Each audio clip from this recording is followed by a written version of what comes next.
জনগণের অর্থায়নে প্রতিষ্ঠিত ও পরিচালিত হাসপাতাল চট্টগ্রাম মা ও শিশু হাসপাতালের বর্তমান পরিচালনা কমিটির বিরুদ্ধে ব্যাপক লুটপাট, অনিয়ম, দুর্নীতি ও স্বেচ্ছাচারিতাল, স্বজনপ্রীতি এবং দলীয়করণের অভিযোগ উঠেছে। এসব অভিযোগের কারণে ওই কমিটি বাতিল করে হাসপাতালটিতে প্রশাসক নিয়োগ করার দাবি তুলেছেন চট্টগ্রাম মা ও শিশু হাসপাতাল রক্ষা পরিষদ। সকালে চট্টগ্রামের কাজীটুলির সুগন্ধা কমিউনিটি সেন্টারে আয়োজিত এক সংবাদ সম্মেলনে এমন দাবি তোলেন নবগঠিত সংগঠনটির নেতাকর্মীরা।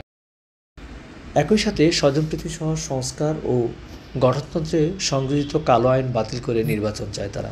সংবাদ সম্মেলনে লিখিত বক্তব্য পাঠ করেন চট্টগ্রাম মা ও শিশু হাসপাতাল রক্ষা পরিষদের আহ্বায়ক ফজলুর রহমান মজুমদার।